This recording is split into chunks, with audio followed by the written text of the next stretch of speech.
science is a major source of wonder. It's a source of wonder because it gives us all sorts of things that we didn't know were the case, like when those James Webb telescope pictures came. Like, wasn't everybody wondering at the same time? It was a beautiful shared experience.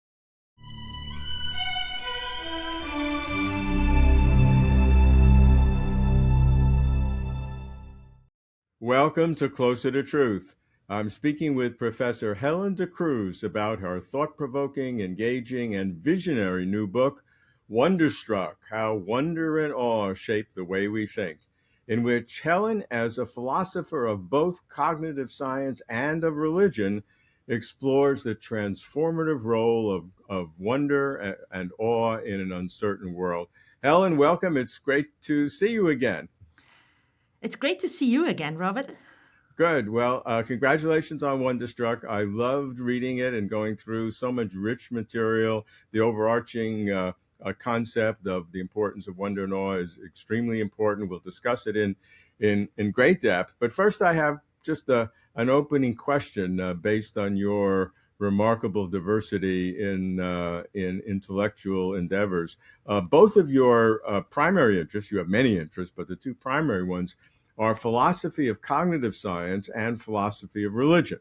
And both are on the ascent in both the academy and the global public square. Now, I can understand why philosophy of cognitive science is rising. That's easy to explain. The stunning emergence of AI by itself would do that. But why philosophy of religions rise? Because, you know, in the early and middle decades of the last century, many would have predicted that it would have gradually faded away. People have been predicting this, honestly, since the 18th century, right? That religion would go away and would give would give way to reason. But here we are, right? I mean, current conflicts in the world, I don't even have to mention any specifically, show that religion continues to have this important role in people's lives, that people invest so much in it. So I want to understand what's going on. I want to understand, why is religion so appealing to us? Like, what is it about religion? Yeah, and there are so many facets to it. It is the sociological impact that you're referring to, but also the deep philosophical questions that can be explored. And you know, we do that on Closer to Truth. We have a third or so, 30% of Closer to Truth dealing with the philosophy of different religions. You've participated with us in two new series we have on Eastern traditions and big questions, and global philosophy of religion, looking at the some deep questions on a comparative basis. And there's some rich human understanding there too. Yeah, that's right. So I think no matter what people's circumstances, I think that religion does show the phenomenon of religion, that people have these enduring questions about, like, what is ultimate reality like? What is a good way to live? And religions are precisely the sorts of cultural institutions and practices that help us to deal with these questions. Hmm. And also, from an intellectual point of view, you're now editor of, this is going to be part of your bio that I'm going to give, but it's relevant now. You're editor in chief of Ray's Philosophica at St. Louis University, dealing with these questions. You have been executive editor of the Journal of Analytic Theology, which we've followed for a while, and managing editor for Faith and Philosophy, one of the leading magazines in relationship between science and between religion and philosophy, dealing with a lot of these issues. So the issue is not just what's happening in the world, but what's happening as we try to discern the nature of ultimate reality on a very scholarly level. That's right. So it's interesting to note that at Res Philosophica, we do get a fair number of philosophy of religion submissions that I found surprising. But in a sense, it is also because, the journal does have a history, a tradition, even though it's a general journal. to have an emphasis or an interest in philosophy of religion. And it's kind of interesting because if you had like 50 years ago, if you looked at philosophy journals, then religion would be quite marginalized. So it's actually really a renaissance of thinking about religion and thinking philosophically, engaging with religious questions. Well, religion is a part of your book, Wonderstruck, but it's only a part. There's science and magic, which we're going to talk about. But let me do this. Let me just give a brief, more formal introduction, which I didn't do at the opening, but let me do it now very briefly. Helen De Cruz holds the Danforth Chair in the Humanities at St. Louis University, and she has two PhDs, the first in archaeology and art sciences, and her second PhD in philosophy. And she's published in philosophy, we've said, philosophy of cognitive science, philosophy of religion, but also philosophy of science itself, epistemology, aesthetics, and metaphilosophy, as well as being these journal editors. So, Helen, let's begin with some what I call framing questions, and then we'll go through the arc of Wonderstruck, the book, and see the flow. So let's start. Can't get more basic than this. Then defining wonder and awe, which is a nice sort of phrase, but I'd like to particularly distinguish between them because we use it as a phrase and it's sort of all compensating. But there's a difference. What is the difference between wonder and awe? For the longest time, there was actually no difference. So if we look at, say, ancient philosophy, so ancient Greek philosophy, where actually we see in Western philosophy, we see that those concepts come in for the first time. So you've got like Plato and Aristotle, and they talk about to taumazein, to wonder, as this sort of, and that also means awe. So wonder and awe are basically similar in that respect. And if you then look at medieval philosophy, it's similar. So in medieval philosophy, you also have wonder and awe, which are sort of packaged in this one idea. But in the early modern period, they start to diverge. So if you have an author like, say, Adam Smith, he begins to distinguish between wonder and awe, where wonder is more the sort of the being interested in something that is unusual, something that you didn't expect, and that you try to get to grips with. So on the other hand, awe also has this dimension of vastness to it. So you've got like starry skies and tempestuous oceans and things like that, like what they call in the 18th century the sublime. So with awe, there is this dimension of vastness. And with wonder, there is more sort of like this dimension of enduring puzzlement that doesn't necessarily have the dimension of vastness. So that's how we distinguish between those two. That's very good. Wonder, you can wonder about something that has no awe. I mean, you can wonder why something works, and it's not, you don't feel a sense of awe because of that, but you still have a sense of wonder. And as we get into science and how wonder and awe may motivate science, we'll need to distinguish between one and the other, because in my original career, neuroscience, I had a lot of wonder, but at least what I was working on, I didn't have any awe. I had awe about a lot of other things, and that's and closer to truth is a response to my awe. But in my scientific career, in terms of what I was doing, I didn't have any awe. I just had a lot of wonder. Does that make sense? Yeah, that makes total sense. So with wonder, there is really a sort of push to investigate. With awe, there is more this sort of thing like, wow, I don't know even how to begin to deal with it. And eventually you can begin to deal with it. But I would say that, yes, with awe, there is more this sort of like, just standing with this big thing that's much bigger than you. Okay, that's clear. I like that distinction. That's very clear. You use a term that when we have awe or wonder, we make a cognitive accommodation in terms of reaction. What specifically for wonder and awe is a cognitive accommodation? Yeah, so they prompt what psychologists like Keltner and Haidt, so they wrote a paper on awe in 2003 where they put this concept of cognitive accommodation centrally. And the idea is that you have to try to find somehow something to deal with the phenomenon that causes awe or wonder. So basically, the idea is that there's something that you didn't expect. It's like you don't have an existing framework yet for it. So you have to try to find a way to make it fit the thing that caused wonder or awe in your picture of the world. And Mm. that's why those emotions are basically why they are epistemic, which means they are emotions that are really primarily concerned with gaining knowledge because you're trying to get more information, more knowledge to try to deal with, try to cognitively accommodate these things. So wonder and awe, in terms of their commonality, leaves you empty of something. Once you have that feeling, you need to get something else in Yeah, order to fill that gap because it creates some kind of cognitive gap. So you have to do that's right. something in order to deal with it. That's right. Yeah. So you have to do something. Like it could be just an emotional reaction where you say, "Okay, this is much bigger than me. There's clearly a lot I don't know." That could be one way to deal with Right. it.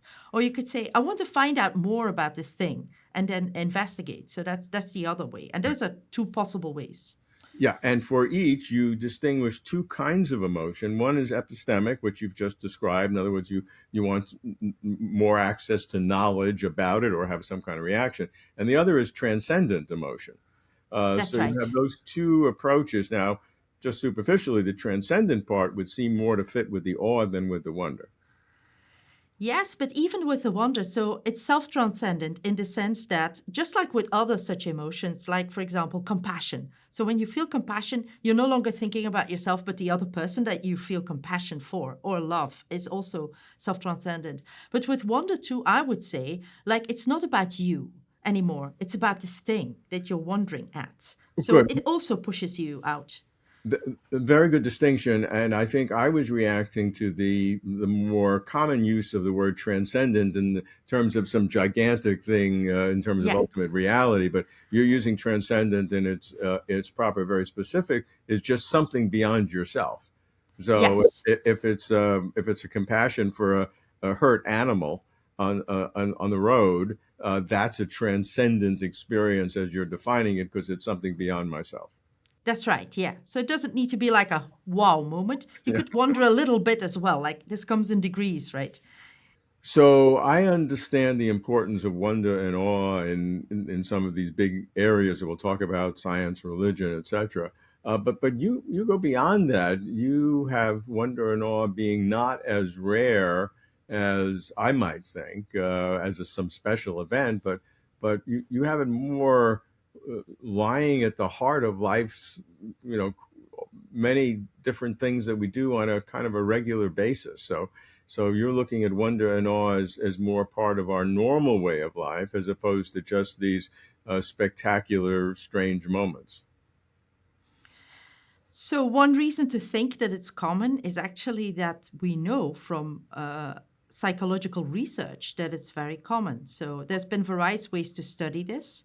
For example, diary studies. So people keep diaries about when do you have a moment of wonder and awe. And it's actually really common. And the other surprising thing is that it's not just like, okay, imagine if you're an oceanographer or, you host Closer to Truth or something that you would have wonder and awe the whole time. That seems normal. But actually, even if you're like, say, a janitor or something, also has moments of awe and wonder. Like, so it doesn't matter what your profession is and the like. It seems to be something that people experience regularly. Now, there are clearly peak moments. For example, childbirth is often mentioned as this moment that people are really in awe because this is such a special, overwhelming situation. But there's also things like, I don't know, like frost on the window and you see beautiful patterns. Like this seems mundane, but it is still something that gives a sense of wonder. Mm. You also talk about wonder and awe as being drivers that motivate us as individuals and humanity collectively to inquire and discover new things and obviously advance civilization. So it's obviously important. But as I was reading that in your terrific book, I was thinking, do you distinguish in terms of the selectivity of awe and during an evolutionary process? We'll maybe talk a little bit about later, but between a biological selection based on fitness and the traditional evolutionary drivers, or culturally encouraged? Or can you distinguish between those two? That is such a tough question, honestly. I found that difficult, the most difficult thing to deal with. Like, is awe and is wonder a biological driver, or is it something more cultural? And there's a lot of discussion about that in emotion research as well, right? But I think actually the way to think of this is that humans, they have so much culture enmeshed in our way of living that any question that you have to ask about that, you'll have to sort of look at, like, how does culture and nature interact in giving these things? And I think that's the case with awe and wonder, right? And I think that's the case with emotions in general. So I think there is a biological basis for being curious, for being surprised, for those sorts of things, like what I call epistemic emotions, right? Mm-hmm. So that's evolutionary, right? You see it in non-human animals. You see, like, my cat. My cat tries to find a way out of the house, a different way out of the house, for example. Or you see, like, a bird flies, rather this way than that. And it's useful for the bird because maybe the bird finds a better place to nest. Mm. So curiosity doesn't kill the cat usually. Usually it helps the cat to do things better. So I think that's the biological side of that. So next to that, there is also the cultural side where, you have to sort of try to keep your curiosity, your awe, your wonder, those sorts of emotions, you can keep them alive. You can sort of feed them, nurture them with specific practices. So I think it's both. I had a personal experience with that. I was watching my granddaughter, who's now 15, when she was barely could walk, like a year and a half, and she had a walker, some kind of toy, and she was just walking around with that newfound experience of being able to walk the first time. And then there was a little chair, and she kept pushing the chair because she wanted to go to the other side, and it didn't work, and she couldn't go through it. And then she slipped, and when she slipped, she went around the chair. And at that moment, she knew that the way you get to the other side of things is to go around them, not through them. And from then on, she never tried to go through things again. And Yeah, it was just that aha instant moment. And actually, that filled me with some kind of awe to see that first happening. experience in life that will have, as we call it, a one trial learning. And it was had such an impact. And you bring up something so important in the case of wonder. So Descartes, who, as you know, in the book, I use Descartes' account of wonder as a sort of guiding thread throughout the book. He Hmm. thinks what is super important about wonder is the seeing something for the first time, or seeing it as if for the first time. And in Yeah. this case, with your granddaughter, it's just like you have not seen this before, and she never saw it before. And I think that firstness was really central in the experience. Yeah, it really was, and it really made a lasting impression. All right, let's go through the book. Wonderful book. I thoroughly enjoyed it.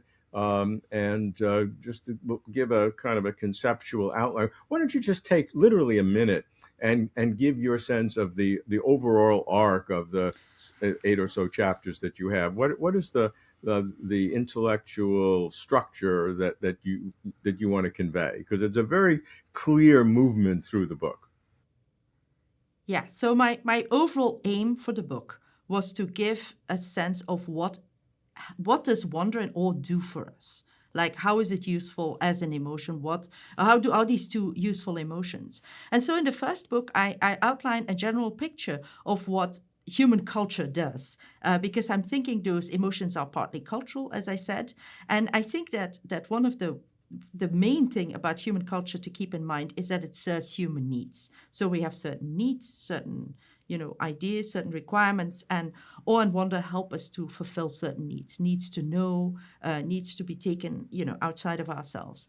And then the second chapter sketches an intellectual history that goes from ancient Greek philosophy up until sort of like more the 18th, 19th century, when you have the big conceptual work that was being done about wonder and awe in Western philosophy. So we get a sense of Plato and Aristotle talking about, what they thought that wonder is specifically a philosophical emotion. Particularly Plato has this idea, and then we go on with Descartes and Adam Smith and so forth.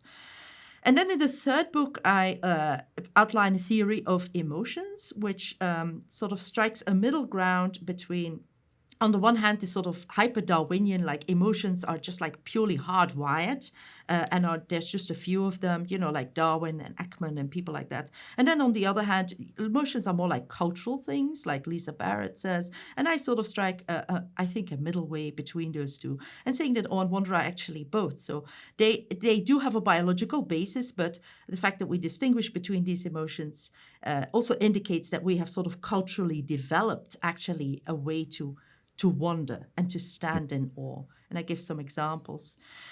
Then chapter 4 is about magic, which is like an interesting topic in the sense that philosophers don't talk about magic anymore, but they used to. They used to be super interested in magic. I didn't And know so that. I'm looking at like, yeah, they were so interested in magic. In the 16th century, you had like the great Renaissance humanists, so like Pico della Mirandola and people like that. And Bruno, of course, Giordano Bruno was very interested in magic. So then we look at, I look at what does wonder, how does wonder relate to magic, and why are we so interested in magic? Like, what's cool about magic? Why are we continuously doing it? And then chapter 5 Right. is about religion.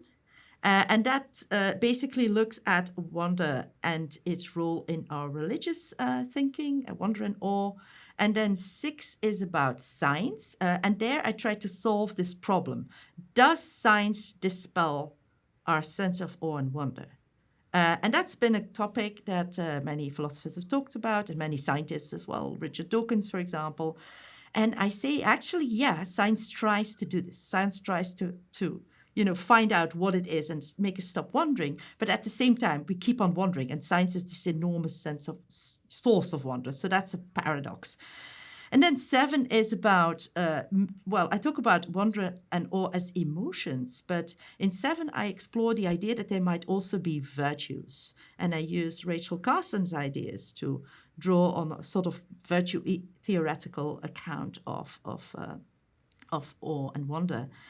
And then chapter 8 is basically wondering about, like, okay, it seems like even though we wonder regularly, it seems like it's sort of dried up a little bit. Like, why do we find it hard to wonder? Like, what's happening, and why is it important to keep on doing so?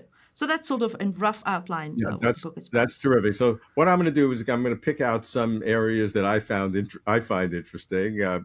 Everything is still self-serving, and we'll talk about that. But I thought everybody know that they have this wonderful arc of information. It's very rich throughout the book. So Helen, you got me from chapter 1 right at the beginning. I loved where you were talking about the outlandish, your term, amount of time and energy that humanity seems to focus on a number of kinds of things. And the examples you used were just wonderful. And I'm just giving 3. One had to do with art, and you mentioned African masks, which are elaborate and fantastic. And then you mentioned the Collatz conjecture in mathematics, which I'll get back to. And then the third was rationalizing how the Trinity in Christian theology is really only one God. Now, we've dealt a lot with the latter, more recently with art. So all of those are surely reflections. And outlandish doesn't mean bad. It means something that we want to ask about. Why has humanity spent so much time on this stuff? Now, I'm going to briefly mention the Collatz conjecture. We deal with mathematics on Closer to Truth. So that really hit me. It seems like the simplest thing in the world. It's a conjecture that says that, if I get this right, that pick any number, and if it's an even number, the next number in a sequence, divide it in half. If it's an odd number, you multiply it by 3 and add 1. And then you just keep doing that, just those 2 operations. And the conjecture is that at some point, soon, eventually, maybe in a long time, but always, you will get the number 1 in that sequence, and then you stop. And the conjecture says, can you prove that that's the case? That you do these 2 operations, and that every single time, without exception, no matter what number you pick, you'll wind up with a 1. Mm-hmm. And nobody has been able to prove that, but they've run computer tests, and they test numbers, and they've gone up to almost 3 times 10 to the 20th. I think that's 100 billion in terms of numbers, and there's been no exception. But they still can't prove it, yet they're still spending careers based on trying. So those three examples of art, the Collatz conjecture, and the Trinity just exemplify humanity's approach to wonder and awe. So I thought that was wonderful. I am so intrigued by the Collatz conjecture. It's one of those things that I think perfectly exemplify. People have tried so much. Like I saw an interview with Terence Tao, that great mathematician, Yeah, and he said he had put boundary conditions on it somehow. I forgot exactly what he had done, but he using had moved a logarithm. little bit. Yeah, Yeah, he'd moved a little bit closer towards it. And I thought, like, why do we spend all this time? Like, why do we do this, right? That's a right. question that I think we should ask. Yeah, and to put those different facets of human endeavor and human wonder together in the same sentence. To me, as I said, you got me from the beginning on that.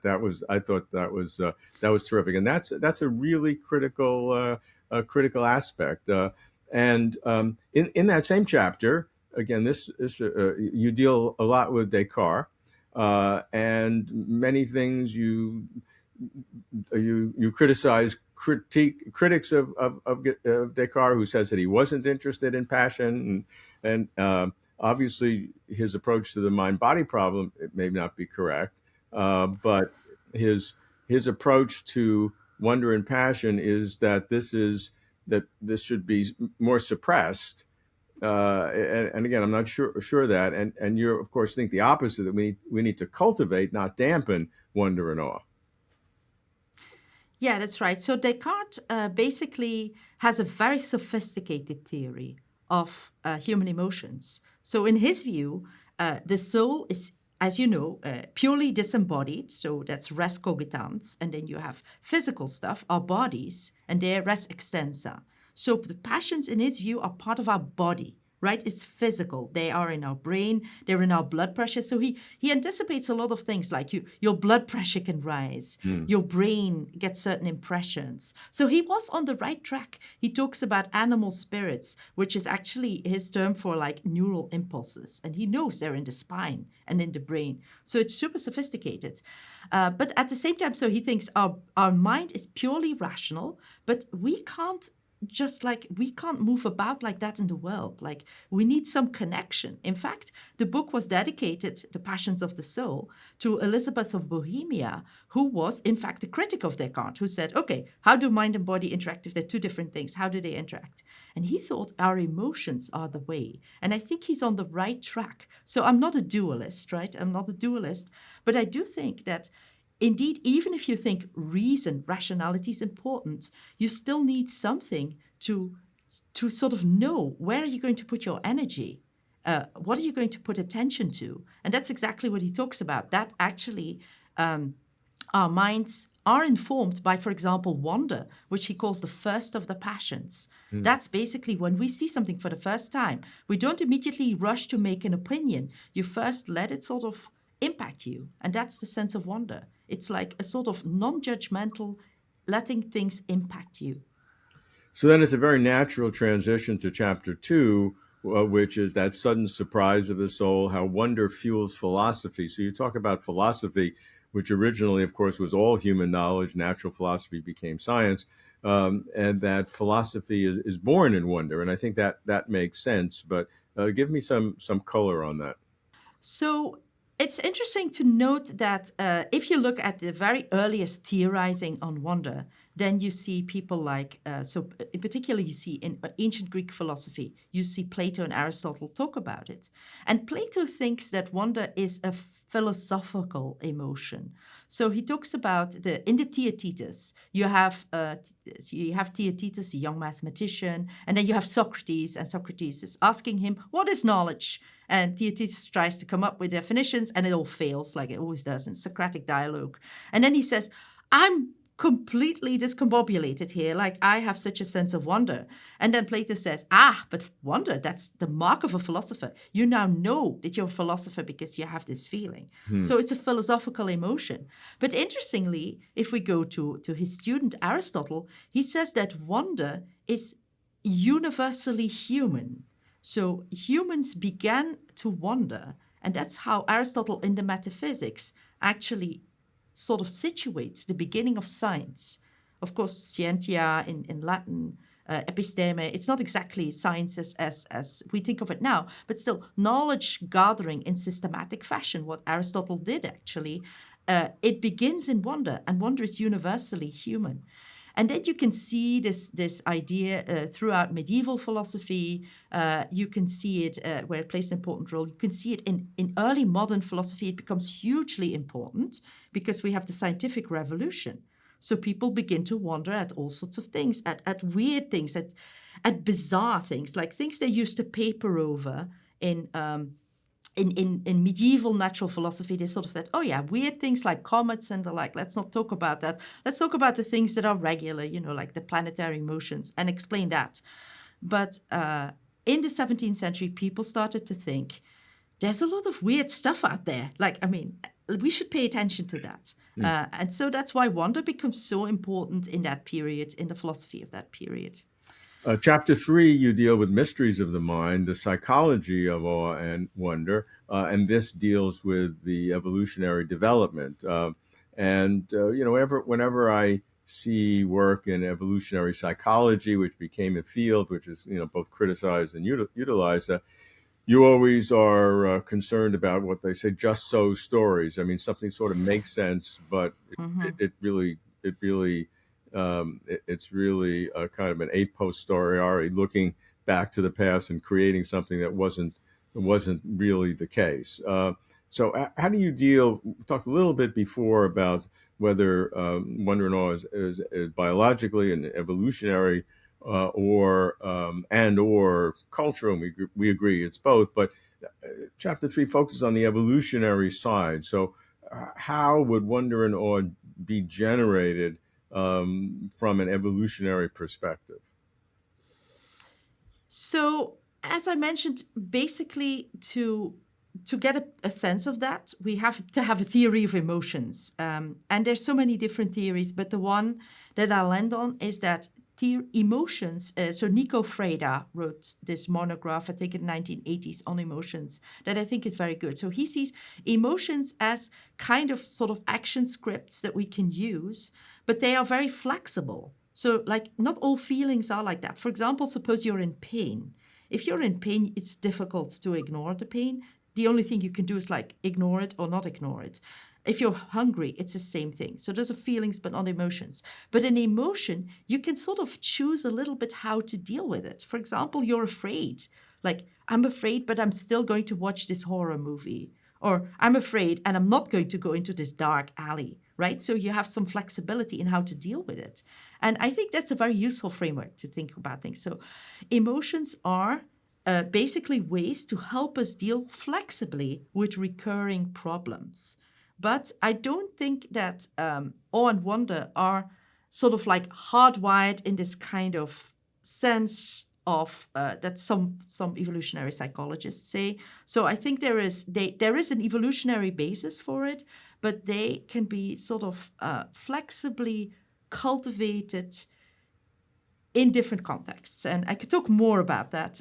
Emotions recently have become more important in consciousness studies, which I've been focusing on, in terms of its importance, and not just sort of as a cousin of consciousness, but being part of the causation process. So in terms of the development of what we call consciousness, emotions, some theorists are now making that very much a primary issue, which correlates very well with what you're saying.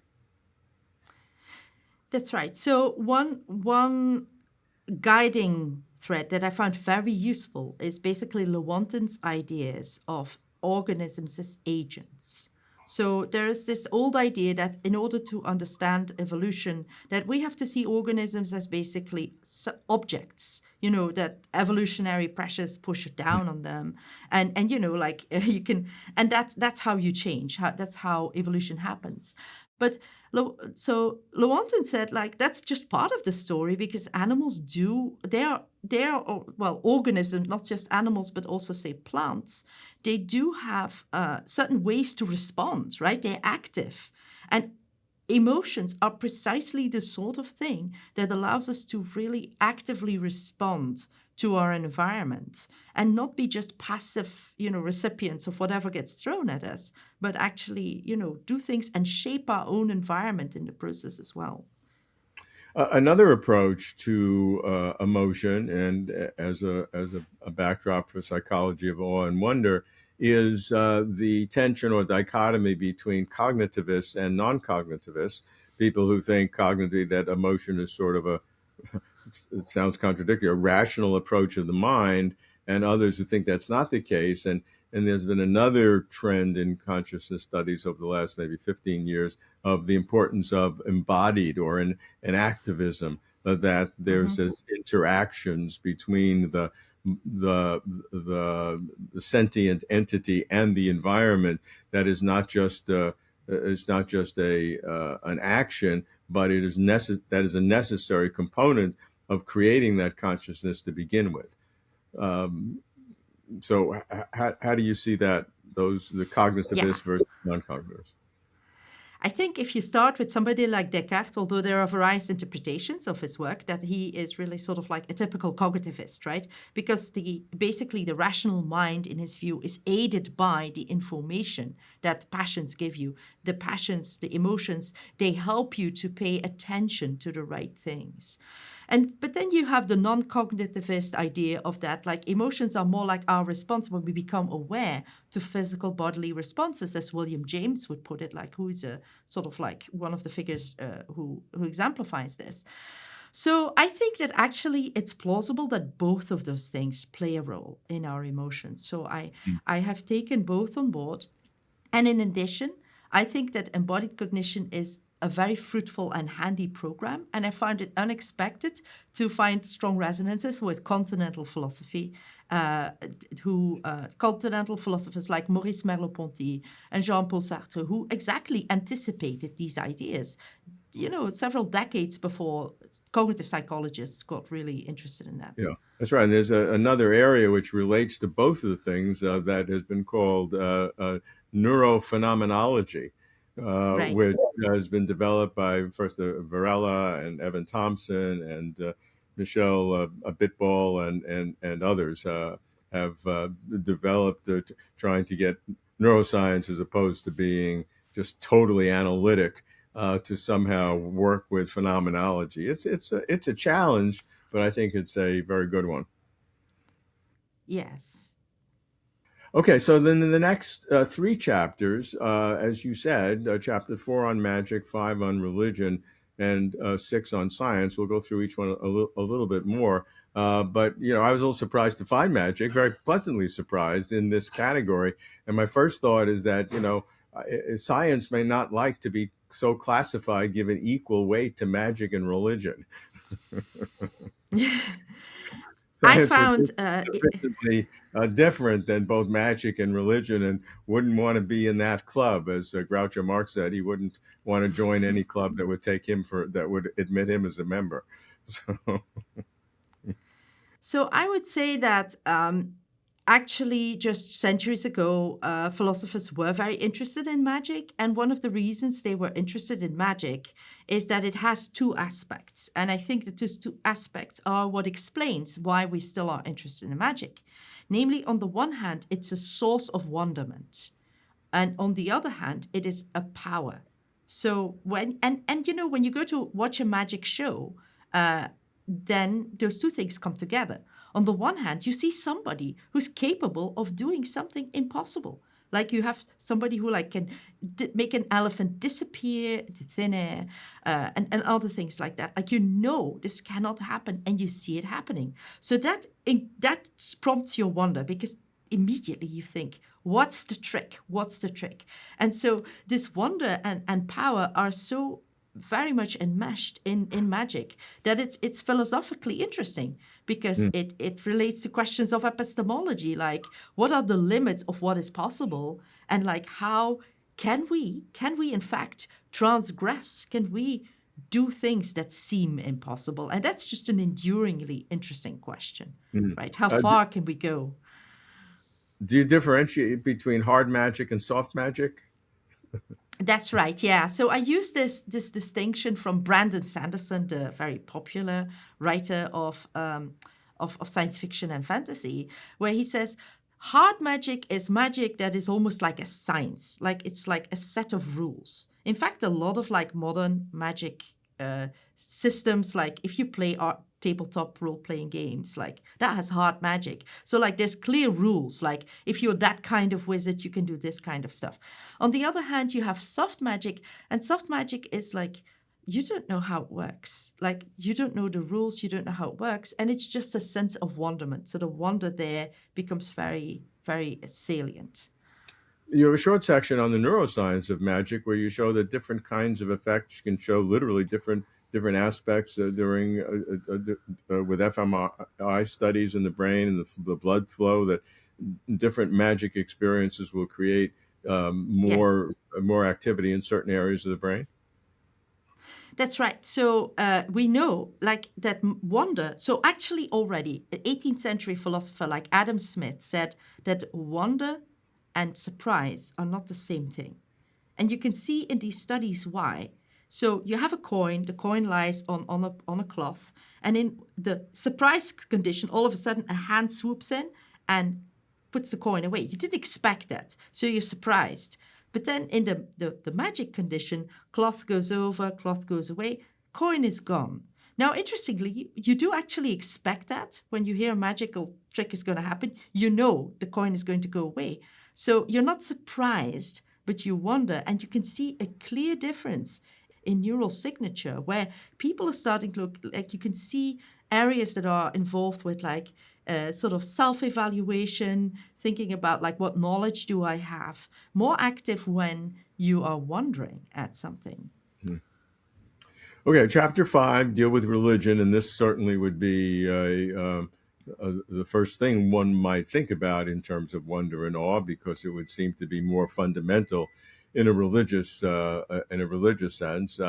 You use once again this term cognitive technology as applied to religion in terms of what it does. So, talk a little bit about wonder and awe in religion, and not in the the normal sense, because we all know that, but in terms of the cognitive science involved.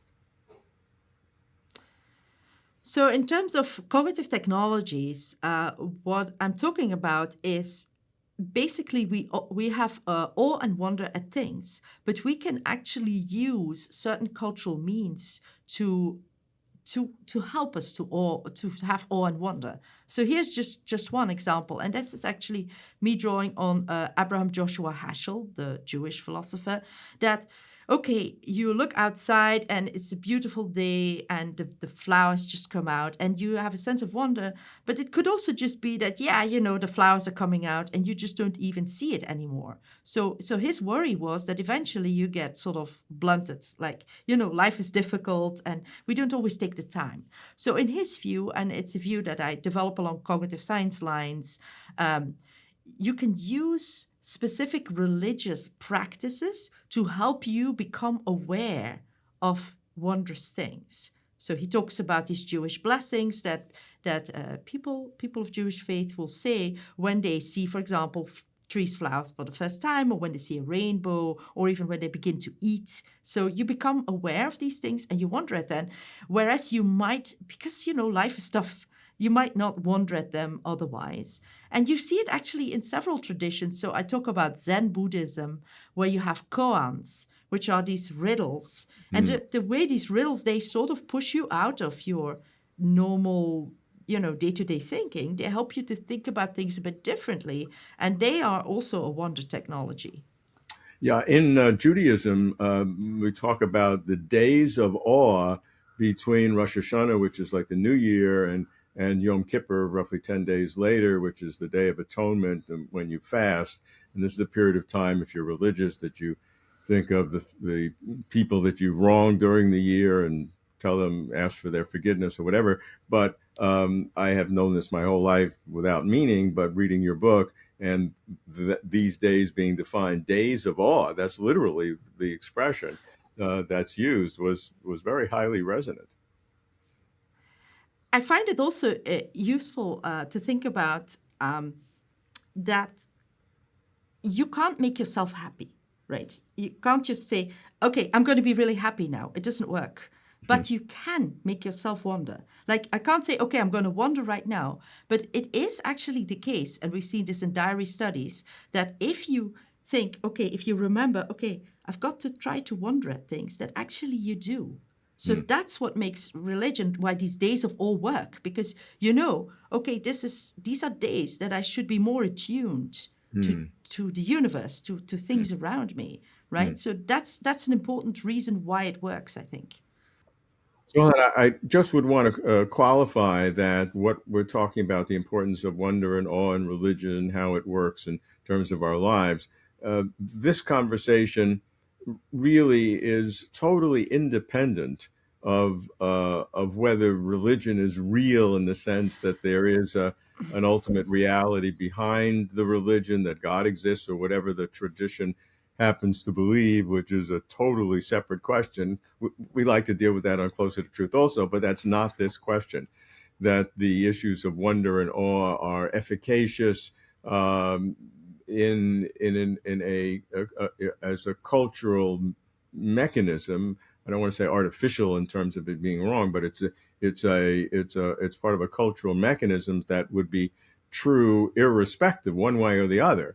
And so this analysis, I think, is a completely agnostic about the ultimate foundation of any individual religion. I think that's right. But there is a problem. It's almost a paradox that Heschel talks about as well. Like, once you start using something as a concrete means to an end, like, okay, I'm going to just wonder, like, I don't know if this is all real or not, but I'm just going to wonder for my mental health, and then I'll be more productive and things like that. That's not going to work. So that's a bit of the problem. So you do have to have a certain earnestness, I think, when you engage in those practices. It doesn't No, matter no, if you believe it. Yeah. you're right, but they're two. I think we're both saying something that's right, but they're different. What you're saying is that one has to believe it themselves to make it work. You can't fool yourself. Oh, I'm going to just use religion but I don't really believe it. That won't work. You have to believe it yourself. What I'm saying is that from a third party point of view, an independent point of view, if we see that person needs to believe it to make the awe and wonder work. But from our point of view, to make sense of the system, we don't need there to be a reality behind it, although that person who experiences it must have it. That's right, yeah. So my view is completely outlined in the book, is completely naturalistic. So none of this has to be real. Like, magic doesn't have to be real. The religious entities don't have to be real. We can explain how it works and why it works from a cognitive science perspective without any of this being real. So that's right. Right. But I think the point that you made before is really interesting. The person who is having the awe and wonder can't do it that they feel it's an artificial contrivance. They have to believe it to make it work. That's right. There's so much work now in philosophy. So you have Alain de Botton and other people like that who say, like, couldn't people who are not religious, bit of different discussion, but couldn't they just use religious means to like make secular temples and stuff like that? And it's tricky, right? It's a different discussion, but it's interesting to think, like, can a purely secular person, how would they, develop wonder and awe? And they do, like, they have wonder and awe. Like, everybody has this feeling, No, and sure. it's interesting. And many scientists have worked to show that the awe and wonder in science and approaches is great and even greater than a religious approach. That's a whole other kind of discussion to really analyze what we mean. So let's go to chapter 6, which is on awe and wonder in science, and you use it in general. My question in reading through that chapter was, I see more wonder than awe, at least in most scientific activities. And then you have a section on when paradigm shifts, the Thomas Kuhn approach, that awe and wonder plays maybe a greater role in paradigm shifts. Is that right?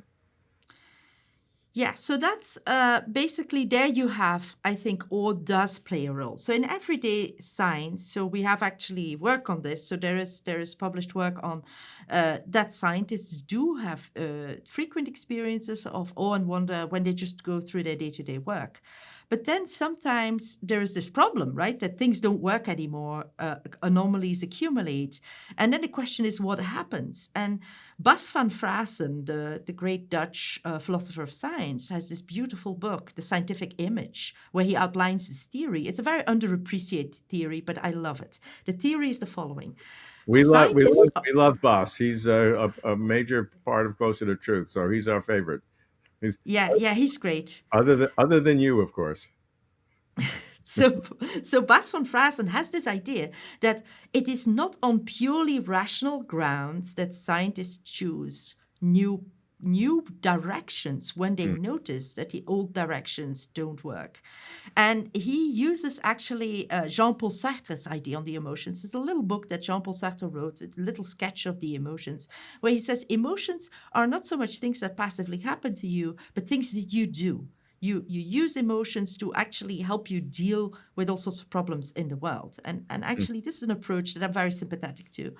Mm. And in the case of paradigm shifts, what happens is, well, Bas van Fraassen says that scientists, they use their emotions. But I thought, like, what emotions? Well, it's got to be awe and wonder. And awe here is I think, very useful because the nice thing with it is you don't immediately have to make a decision. You only have to say, like, wow, this new theory, like, say, for example, Darwinian evolutionary theory at the time when it came out, people were quite astounded. Like, it didn't come out of nowhere. There were the evolutionary theories before Darwin, but Darwin and Wallace's theory was so neat, and it made people stand in awe, and it was really one of the reasons that people chose to go with that. Yeah, I when I read chapters 5 and 6 between philosophers and scientists, I recall that famous kind of quip. I heard it from it was George Bernard Shaw, but I think that's questioned others that philosophers are people who know less and less about more and more until they know nothing about everything, while scientists are people who know more and more about less and less. So in the end, they know everything about nothing. So I that's love it. my Yeah. favorite philosopher science joke. Yeah, I love it. I aspire to that, like knowing nothing about everything. Right. Yeah. I love the scope. So in chapter 7, you kind of broaden your horizon using Rachel Carson's view on wonder and engaging with our moral dealings with the environment and appreciation of the more immediate impact to the entire world based upon awe and wonder, which is expanding its remit. That's right. So in chapter 7, I talk about Carson specifically because I think she has an interesting way to look at wonder as a kind of virtue. So up until that point in the book, I discuss wonder as an emotion.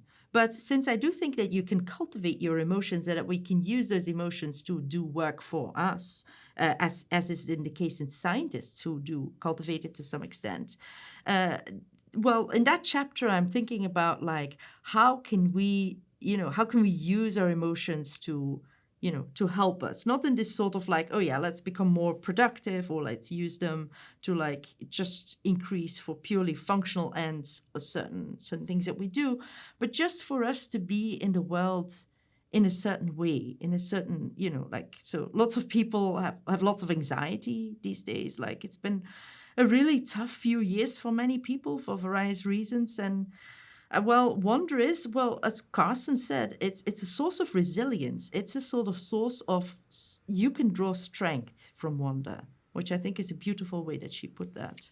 And then in chapter 8, which is your epilogue, you talk about reclaiming, which naturally follows on from chapter 7 and Rachel Carson, reclaiming our sense of wonder and why that's important to reclaim it. And I was just focusing on the word reclaim. Does that mean you think that there was a period of time in which humanity had a better sense of wonder? It's not, you don't say claiming our sense of wonder in a new sense, but reclaiming as though it's something we lost. I think so. This is again actually a whole discussion. So you have people like Heidegger who would say, yeah, we had more wonder like before the modernity. So some ideas that modernity actually destroyed a lot of wonder because it made intelligible things that before we would explain the fairies are doing it or something like that, or God made it, that now we know are just natural phenomena. And so there's that idea. But on the other hand, what I've argued throughout the book is that actually science is a major source of wonder. It's a source of wonder because it gives us all sorts of things that we didn't know were the case, like when those James Webb telescope pictures came. Like, wasn't everybody wondering at the same time? It was a beautiful shared experience. So I don't think that there was a sort of golden age that we all had awe and wonder. I don't think that's the case. But I do think that lately, many people are sort of almost like over, they're seeing themselves in this very utilitarian fashion. Like, Mm, I've got to produce, I've got to, like, I have got to jump through a number of hoops. I have to make sure to buy a house and pension savings. And all of that, I feel that as that is getting more and more the case, like you see it now with AI as well. Like, okay, how can we maximize? There's all this thing about maximizing our efficiency. And the question is like, for what? What are we doing it for? So in that respect, I do think that we have lost, even over the last few decades, mm. we've lost some ability to just stand in awe and to wonder. Well, I recommend Wonderstruck to everybody. It's a different way of thinking about all the topics we deal with on Closer to Truth in science and philosophy and religion in its specific ways that one can appreciate these topics, Closer to Truth's cosmos, consciousness, and meaning from a totally different perspective through Helen's eyes on Wonderstruck. So many thanks, Helen. We could go on for hours, but I want to tell all viewers that they can watch all 16 special videos with Helen De Cruz on the Closer to Truth website and most on the Closer to Truth YouTube channel, along with over 1,000 Closer to Truth videos and dozens of TV episodes on consciousness, all facets of consciousness, brain mechanisms, free will, personal identity, panpsychism, dualism, idealism, even parapsychology, life after death, cosmic consciousness, all of these kinds of questions, and more is coming in the future. So thanks, everyone. By the way, it's all infused with critical thinking. So we all have to take critical thinking to all of these aspects, which Helen has done marvelously in Wonderstruck. Helen, thank you very much. Good to see you again, and Thank you so much. we'll do it again soon. Thank you. Thank you. It was really delightful. Thank you so much for having me. Thanks, everyone, for watching. See you next time. Thank you for watching. If you like this video, please like and comment below. You can support Closer to Truth by subscribing.